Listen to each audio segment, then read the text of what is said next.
Good afternoon on today's Angry Bulletin. So most observers in the spaceflight arena believe that this is going to be the dominant rocket of the future, at least for the next decade or so. But is this actually the case? I mean, there's a whole lot of new rockets coming out, many of them from companies that are quite innovative. Yeah, they may not have the payload of Starship, but does the versatility and flexibility of some of these smaller rockets actually give them the edge, especially for what the market is going to need for the next few years? All of this and more coming at you on the Angry Astronaut right now. Good afternoon. Once again, welcome to the Angry Astronaut. It may not be all that apparent to you at the moment, but it's still lots of blue sky and sunshine here in the UK. Has been for several days. It's really amazing. Very warm also. It gets a bit uncomfortable when you consider that just about no flats, no houses, no nothing in Britain have air conditioning. They don't believe in that here, and most of the time they have no need for it. But on the rare occasion where you do need it, it gets a little uncomfortable. But enough about my situation. Let's talk about rockets. Or rather, upcoming rockets or rockets that have recently entered service. We are emerging into a new era of spaceflight. I mean, I don't think anybody could really argue with that, because satellite providers and other prospective customers who are looking to put payloads into space very shortly are going to have more choices than they ever have in the past. Now, you could have fooled me right now, because SpaceX holds an almost complete monopoly on everything going into space at the moment. But as I said, all of that is about to change, and change radically.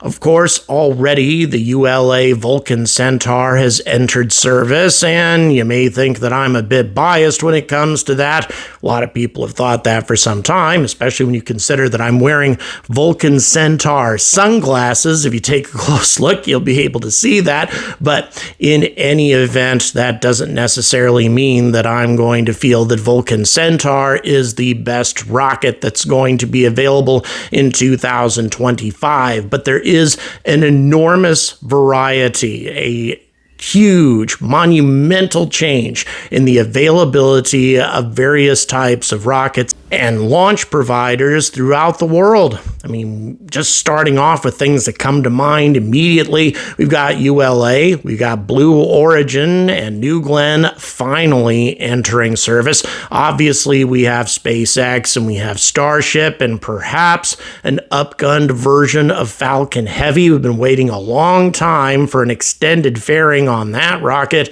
and it will have a lot of jobs theoretically to perform as well. You have Europe and the Ariane 6, Japan and the H3 rocket. You've got the Neutron, which is going to be coming out obviously from Rocket Lab.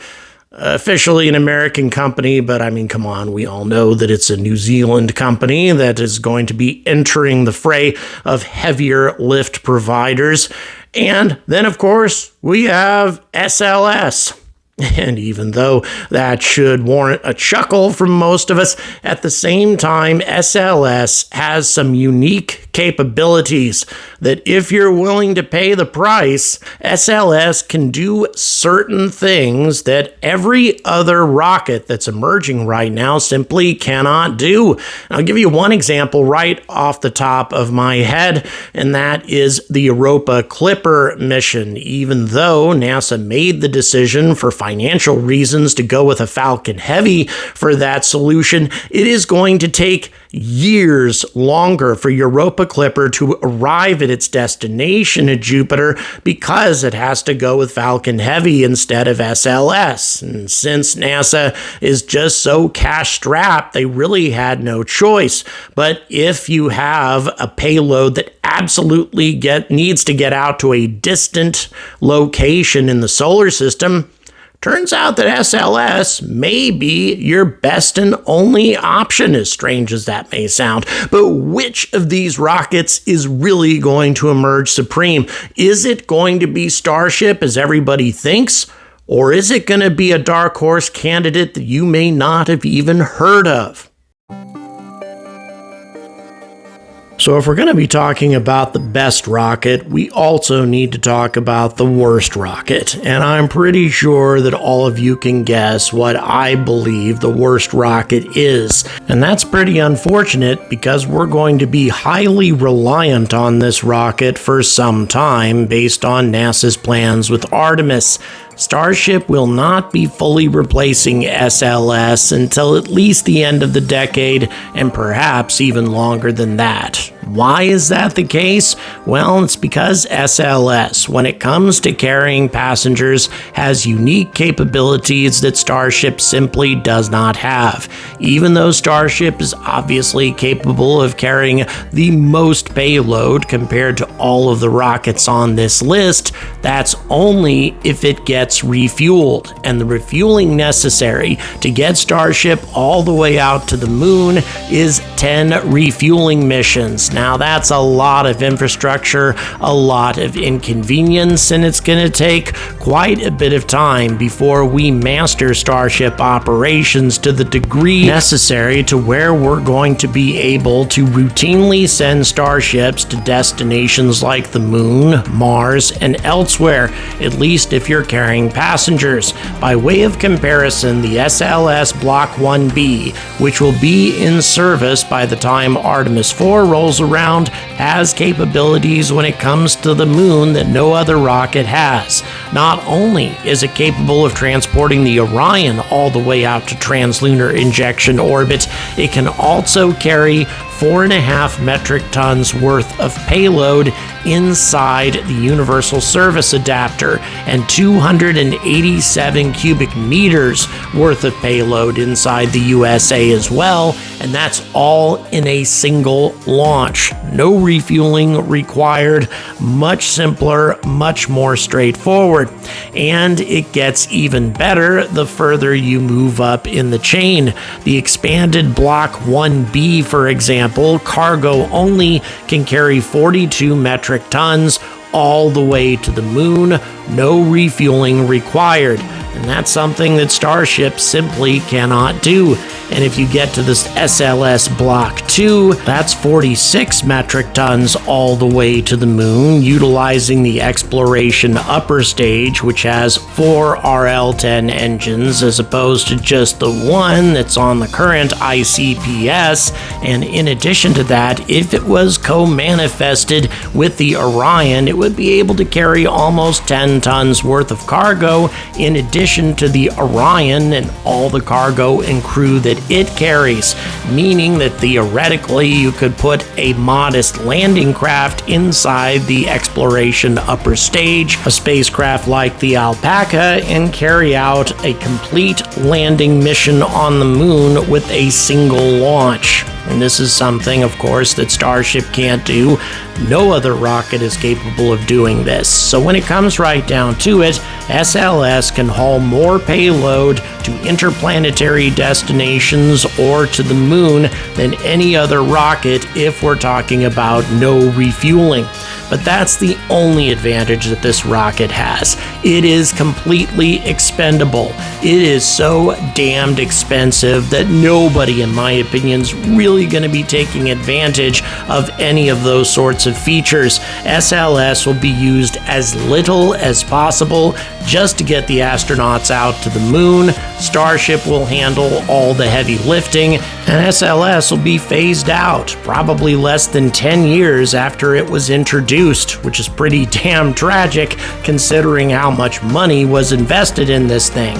So after that, what's the next rocket? What is the best rocket, shall we say, when it comes to versatility? Well, that also is an interesting question, and one that, in my opinion, has lots of different competitors. Starship may have versatility if you're talking about lots of refueling, but if it doesn't carry out a lot of refueling, and once again, lots of missions here, lots of infrastructure, lots of time invested in refueling a ship like this 10 times in order to get it to interplanetary secondary destinations, in my opinion, that doesn't actually mean versatility, which means prepare to be outraged, SpaceX fans. Starship comes off the list. In other words, we need to look at rockets that can carry the widest variety of payloads to the widest variety of destinations, both simply and cheaply. Well, what rocket is that? Well, let's have a look at New Glenn. What are its capabilities? Well, it can carry quite a lot of payload up to low Earth orbit. We're talking about 45 metric tons or so. That's a hell of a lot. Certainly not as much as Starship, but still a huge amount of payload and also a very large fairing size, 7 meters, which gives it a capability, at least in theory, of carrying more volume than any other rocket except Starship. Now, okay, it's not capable of carrying as much payload as Starship is in terms of mass or volume, but in terms of other destinations, it can actually carry more. If we're talking about a TLI destination, in other words, all the way out to the moon, this rocket can deliver up to 8.5 metric tons to a lunar destination with no refueling. And of course, you're still reusing the first stage, so it can do it very inexpensively as well.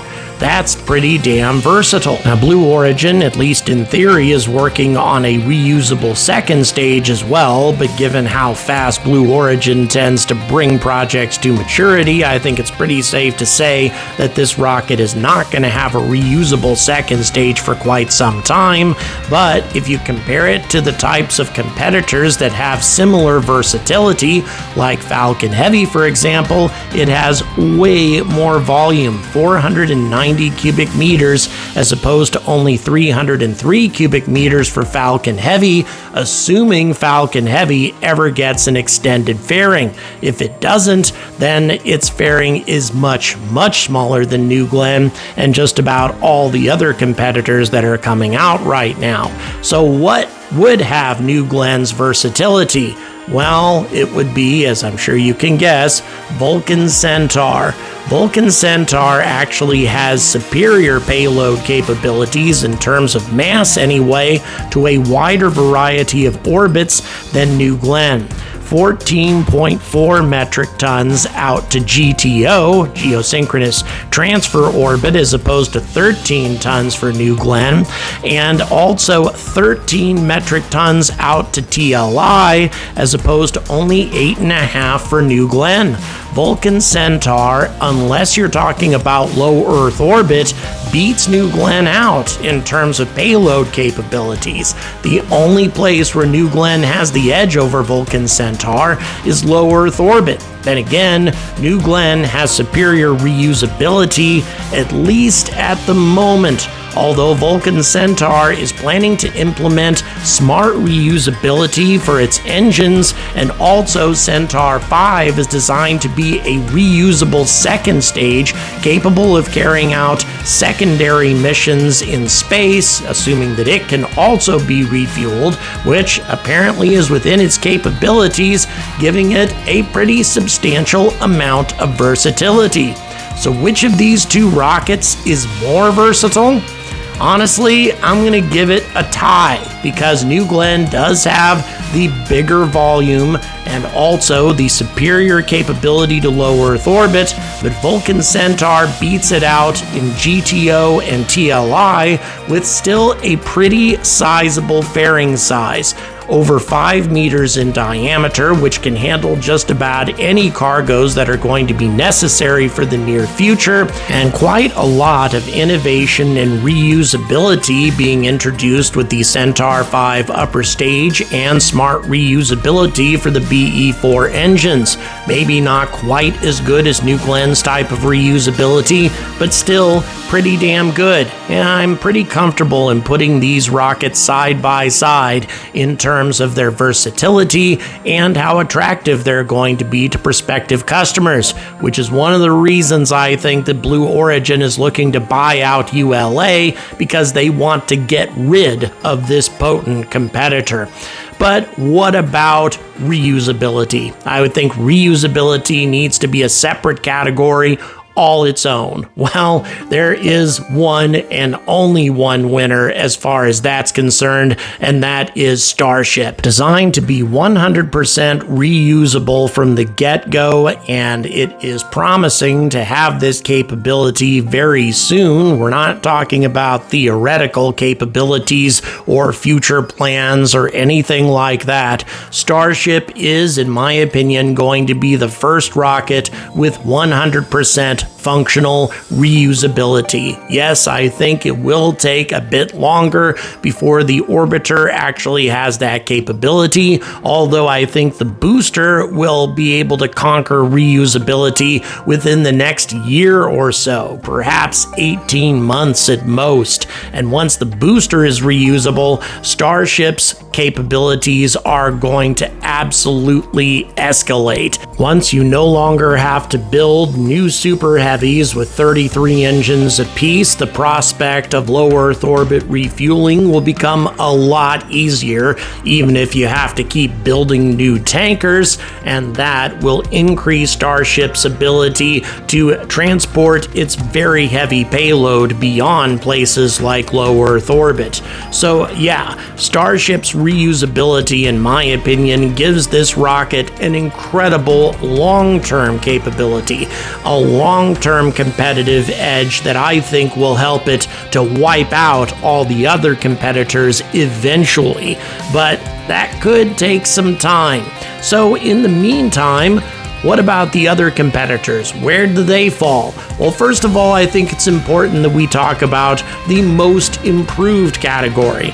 A rocket that definitely should have come in last place if I were making the selection a couple of years ago. But since then, Arianespace has embraced reusability in a big way for the Ariane 6. Maybe not now, but very soon. Now what you're looking at is the Icarus lightweight carbon upper stage. All that does is increase the payload that can be delivered to higher orbits, but here's the big benefit. Not the solid boosters that you're looking at right now, but what Arianespace is working on in terms of their replacements, which are reusable liquid boosters that run off of methalox. These boosters, as I say, are going to be reusable, and this rocket can have as many as 4 of them, giving it substantial payload and substantial reusability all rolled into one. And then the Prometheus engines, well, they're going to be reusable along with the core stage as well. Now granted, this is a long ways in the future.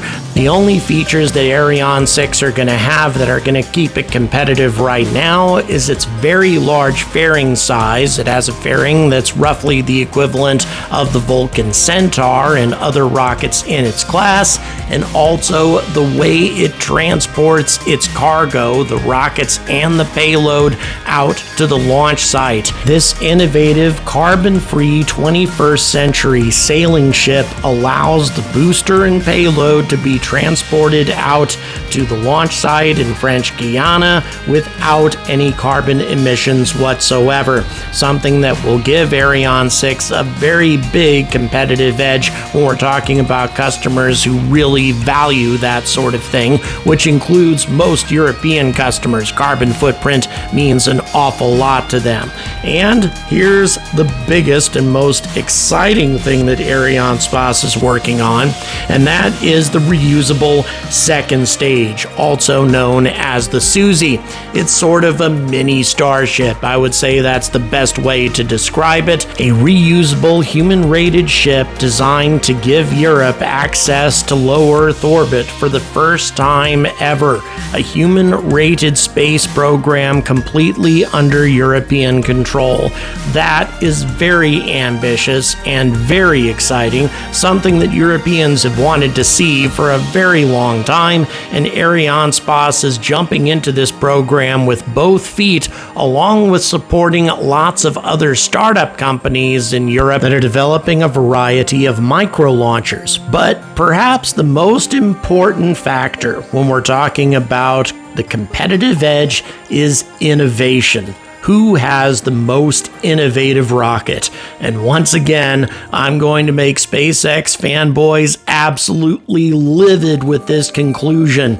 But Rocket Lab and the Neutron, in my opinion, is the most innovative new rocket that's coming out. There are so many features to this rocket that are just incredibly cool, and they really stand out from the competition. For example, look how short this rocket is compared to the competition. Way shorter than Falcon 9, Falcon Heavy, and absolutely tiny compared to New Glenn and especially Starship. However, in terms of its capabilities, it really stands up to the competition. It can carry up to 13 metric tons up to low Earth orbit inside a 5-meter fairing. That actually is a similar capability, or at least the same capability that's necessary to put the Crew Dragon into orbit to rendezvous at the International Space Station.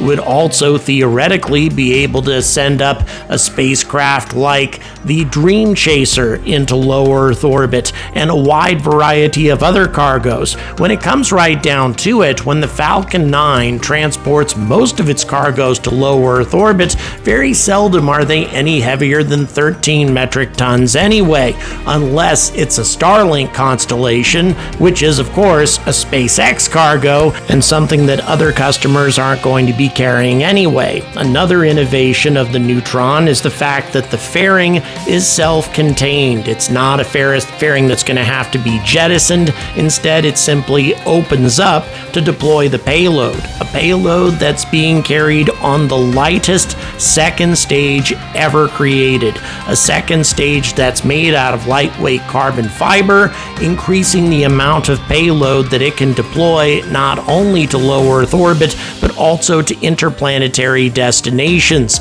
Because Neutron is making use of Methalox fuel and Methalox engines for its second stage, and because everything is so lightweight, this thing is going to be able to dispatch much larger cargoes to interplanetary destinations and the moon than any rocket this size has a right to do. And that is one thing that makes it really innovative. In addition to that, because the fairing is self-contained, only the tiny second stage is being expended. Everything else will be reused, making it more reusable than Falcon 9, more reusable than Falcon Heavy, more reusable than New Glenn, more reusable than just about anything except for Starship. But here's another big difference. Starship is such a colossal rocket that it requires an enormous exclusion zone to operate. Not so with Neutron. This rocket, in spite of its substantial payload capabilities, is still small enough to where it will be able to operate from relatively modest launch facilities. In other words, launch facilities right off the coast of Virginia and Wallops Island. So really, lots of amazing features to Neutron, something that will make this little bitty rocket the dark horse of the 2020s, and something that may give Rocket Lab a real competitive edge with a wide variety of customers, the kinds of customers we're likely to have for the next 10 years. It's going to be a long time before the spaceflight industry really supports 100 metric ton payloads. It will eventually, and when it does, Starship will definitely come into its own. But that could be a while in coming, and in the meantime, Neutron is going to be a serious competitor. That being said, who is the winner in this competition? Who has the best rocket of all of them? Well, I think that's largely dependent on who can get their rocket to a substantial amount of maturity first. If New Glenn can actually lift off this year, and if it can actually start taking payloads right away, I think Blue Origin may have a new competitive edge. New Glenn has a massive fairing, and if it can get into service before Starship does, it can start deploying huge amounts of payloads up into low Earth orbit, while Starship and SpaceX is waiting for the FAA to give them permission for their next orbital flight test. On the other side of the equation, Starship could become operational first and begin to dominate the market, or rather just allow SpaceX to continue dominating the market. But I think that's unlikely. I think that all of these rockets are going to start emerging into the market at roughly the same time, and when they do, they're going to offer customers a wide variety of choices. Competition is really going to explode in the latter half of this decade, and that's going to be very good for everyone. I would like to thank all of my new Patreon supporters and all the folks who have also increased their Patreon support lately, because I am trying to create a Patreon members only channel, a new and enormous benefit for Patreon supporters. If you would like to learn more about this, all of the details are in the description. Thank you very much for watching. Please like, please subscribe, and as always, stay angry about space.